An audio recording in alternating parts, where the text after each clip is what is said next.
आप देख रहे हैं इंडिया टाउन न्यूज, भारत की बात। नमस्कार, आप देख रहे हैं इंडिया टाउन न्यूज और मैं हूं आपके साथ सुधीर मिश्रा। स्वागत है आपका हमारे खास बुलेटिन राजधानी सरकारधानी में, जहां हम आपको छत्तीसगढ़ की महत्वपूर्ण खबरों से रूबरू कराएंगे। तो चलिए बुलेटिन की शुरुआत करते हैं, लेकिन उससे पहले एक नजर आज की हेडलाइंस पर।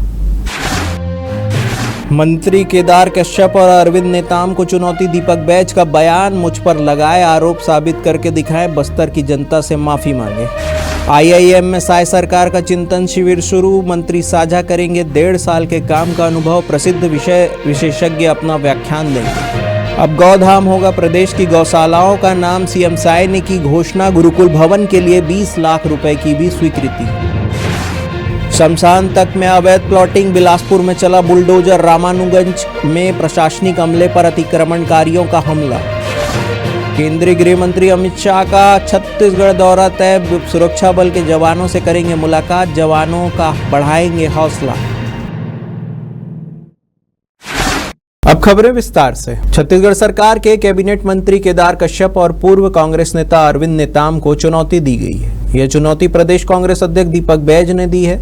दीपक बैज ने कहा है कि केदार कश्यप और पूर्व कांग्रेस नेता अरविंद नेताम द्वारा मुझ पर लगाए गए आरोप को साबित करके दिखाएं, नहीं तो बस्तर की जनता से बीजेपी माफी मांगे। दीपक बैज ने अपनी ही पार्टी के पूर्व नेता को कहा कि अरविंद नेताम बुझा हुआ कारतूस है, मैं आदिवासियों की लड़ाई लड़ रहा हूं। आपको बता दें कि अरविंद नेताम ने दीपक बैज के ईसाई धर्म में कन्वर्ट होने का शक जताया था।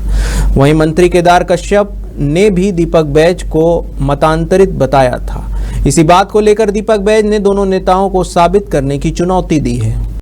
राजधानी रायपुर में छत्तीसगढ़ के साय सरकार का 2 दिवसीय चिंतन शिविर की शुरुआत हो चुकी है। इस शिविर का शुभारंभ भारतीय प्रबंधन संस्थान द्वारा नवा रायपुर में हुआ।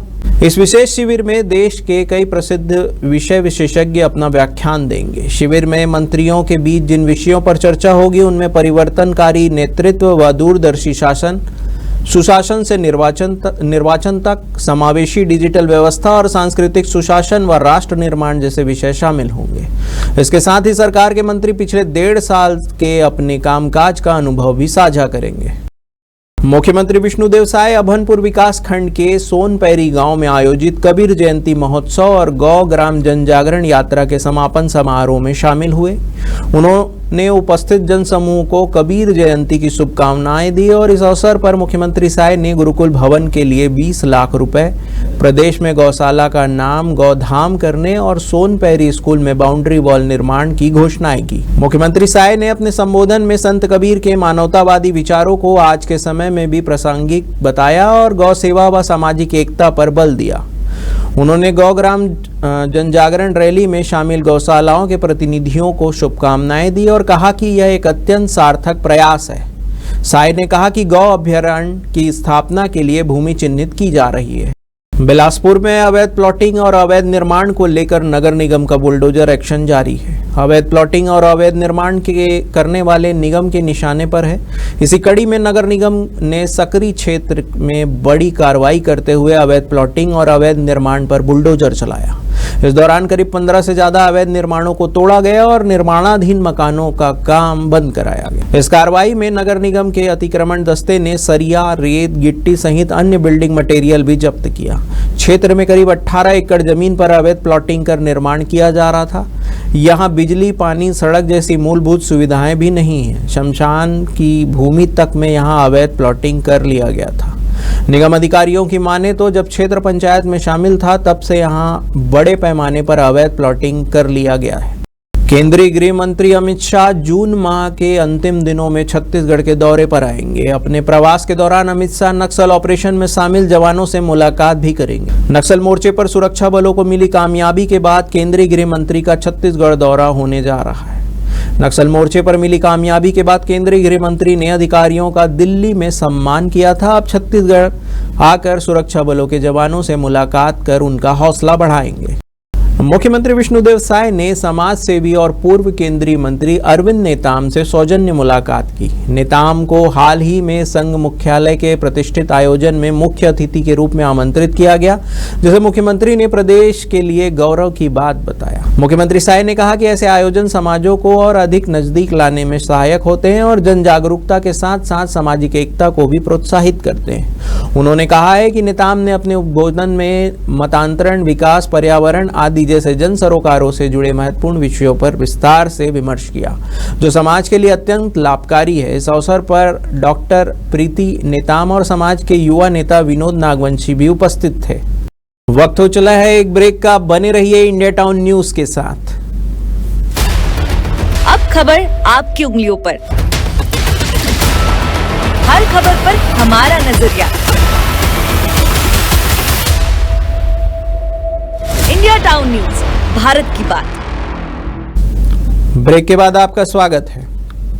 छत्तीसगढ़ में कोरोना के 3 और नए मरीज मिले हैं। कुल 73 सैंपल जांच के लिए भेजे गए थे, जिनमें से 3 की रिपोर्ट पॉजिटिव आई है। रायपुर, बिलासपुर और दुर्ग में एक मरीज मिले हैं। प्रदेश में अब एक्टिव मरीजों की संख्या 41 पहुंच गई है। 41 में से 37 मरीजों का इलाज होम आइसोलेशन में जारी है। 4 मरीजों का अस्पताल में इलाज चल रहा है। बता दें कि बीते दिनों प्रदेश में कोरोना के 17 मरीज मिले थे। सबसे ज्यादा रायपुर में 11 लोगों की रिपोर्ट पॉजिटिव आई थी। प्रदेश सरकार आबकारी विभाग में आरक्षकों के 200 और उप निरीक्षक के 90 पदों पर भर्ती करने जा रही है। इस बात की जानकारी मुख्यमंत्री विष्णुदेव साय ने Chhattisgarh state beverage corporation limited के नवनियुक्त अध्यक्ष के पदभार ग्रहण समारोह में दी थी। मुख्यमंत्री विष्णुदेव साय ने कहा कि शराब घोटाले में पूर्व मंत्री अंदर है। 2000 करोड़ का घोटाला हुआ है, इससे शर्म की बात और क्या हो सकती है। कांग्रेस सरकार में नकली होलोग्राम और नकली शराब की बिक्री हुई। हमारी सरकार में ऐसा बिल्कुल भी नहीं होगा। नए अध्यक्ष के पदभार के बाद विश्वास है कि राजस्व की बढ़ोतरी होगी। जांजगीर चांपा के हसदेव नदी में नहाने गए युवक लक्ष्मी प्रसाद साहू की लाश घटना स्थल से लगभग 400 मीटर दूर बरामद हुई। शव नदी के किनारे पानी की सतह पर तैरता मिला, जिसे गोताखोरों ने बाहर निकालकर पंचनामा करने के बाद पीएम के लिए भेज दिया। दरअसल मृतक अपनी बेटी और भतीजी के साथ नदी में नहाने गया था। इसी दौरान नदी में तेज बहाव में दोनों बच्चे बहने लगे। बच्चों को बचाने के लिए लक्ष्मी प्रसाद साहू ने बहादुरी दिखाते हुए नदी में छलांग लगाई और पहले बच्चों को गहरे पानी से बाहर निकाला, लेकिन खुद बहाव में फंस गया और नदी में डूब गया। हसदेव नदी जो हथनेवरा गांव के किनारे है, वहाँ पर कल सुबह टाइम एक लक्ष्मी साहू नाम के व्यक्ति नहाने के लिए गया था। क्योंकि उनके साथ में और भी नहाने गए हुए थे, साथ में परिवार के बच्चे वगैरह, तो उन बच्चों को बचाते हुए एक जो व्यक्ति है वह गहरे पानी में चला गया, जिससे वो डूब गया था। उसकी खोजबीन के लिए यहाँ की लोकल तैराकी टीम और बिलासपुर से आई टीम खोजबीन कर रही थी, पर नहीं मिल पाई थी। आज सुबह 5:30 बजे ये इसकी डेड बॉडी बरामद हुई है और उसकी पंचनामा कार्रवाई करके पोस्टमार्टम कार्रवाई करा दी गई है और आगे की विधिवत कार्रवाई की जा रही है। पर उपस्थित जो वहाँ घटना के समय शामिल थे, उनका ये कहना है कि लक्ष्मी साहू नाम का जो व्यक्ति, उनकी मृत्यु हो गई। वहाँ पर नहाते समय और भी बच्चे जो नहा रहे थे, उनको बचाने के दौरान में उसकी पानी में डूब गया और आज उसकी लाश मिली है। ये घटना अपने आप में एक साहसिक घटना हम मान सकते हैं, क्योंकि जो प्रत्यक्षदर्शियों ने ये बताया है कि और भी बच्चों को बचाया और बचाते बचाते वह खूब संतुलित होकर डूब गया। जांजगीर चांपा में रेत माफियाओं के हौसले इस कदर बुलंद हो चुके हैं कि अब वे खनिज विभाग की कार्रवाई को भी खुलेआम चुनौती देने लगे हैं। ताजा मामला बिर्रा थाना क्षेत्र का है, जहां रेत माफियाओं ने खनिज विभाग द्वारा जब्त की गई चैन माउंटेन मशीन की सील तोड़ दी और चोरी कर उसे ले गए। इस घटना के सामने आने के बाद खनिज विभाग ने तत्परता दिखाते हुए बिर्रा थाना में 3 आरोपियों के खिलाफ रिपोर्ट दर्ज कराई है। पुलिस ने चोरी की गई चैन माउंटेन मशीन को बरामद कर लिया है और फिलहाल तीनों आरोपियों की तलाश में जगह जगह दबिश दी जा रही है। बिर्रा थाना के करही गांव के पास महानदी का रेत घाट है। वहां पर शासकीय रूप से माइनिंग विभाग उसकी देखरेख करती है। यहाँ पर एक रिपोर्ट दर्ज हुई है कि माइनिंग अधिकारी ने बिर्रा थाना में रिपोर्ट दर्ज कराया है कि वहाँ रेत घाट में जो शासकीय रेत है उसकी चोरी की जा रही थी। मौके पर पहुंचकर 3 जो चैन माउंटेन मशीन है उनको सील बंद किया गया था और पुनः दोबारा जाने पर वहाँ पर उसकी सील को तोड़कर पुनः चोरी किया जा रहा था और वहाँ से फरार हो गए थे। इसकी रिपोर्ट पर बिर्रा थाना में अवैध रूप से रेत उत्खनन, शासकीय संपत्ति की चोरी का रिपोर्ट दर्ज की है। बिर्रा थाना में 305 अंगों के तहत में रेत चोरी का अपराध दर्ज किया गया है। धमतरी के कोतवाली थाना क्षेत्र में एक अनियंत्रित कार चालक ने विंध्यवासिनी मंदिर के सामने खड़ी गाड़ियों और दुकानों को जोरदार टक्कर मार दी। हादसे की पूरी घटना वहां लगे सीसीटीवी कैमरे में कैद हो गई। घटना के तुरंत बाद राहगीरों और स्थानीय लोगों ने सूझबूझ दिखाते हुए कार को रोका और पकड़कर पुलिस के हवाले कर दिया। पुलिस ने मौके पर पहुंचकर कार जब्त कर ली है और आरोपी चालक के खिलाफ मामला दर्ज कर लिया। प्रत्यक्षदर्शियों के अनुसार कार काफी तेज रफ्तार में थी और चालक नशे की हालत में गाड़ी चला रहा था। उसने मंदिर के सामने खड़ी एक गाड़ी के साथ साथ नारियल और फूल बेचने वाली दुकानों को भी चपेट में ले लिया। गनीमत रही कि इस दौरान वहां से गुजर रहे लोग बाल बाल बच गए और कोई भी गंभीर जनहानि नहीं हुई। हमारे खास बुलेटिन राजधानी सरकार धानी में फिलहाल इतना ही। तमाम खबरों के लिए बने रहिए इंडिया टाउन न्यूज के साथ। नमस्कार।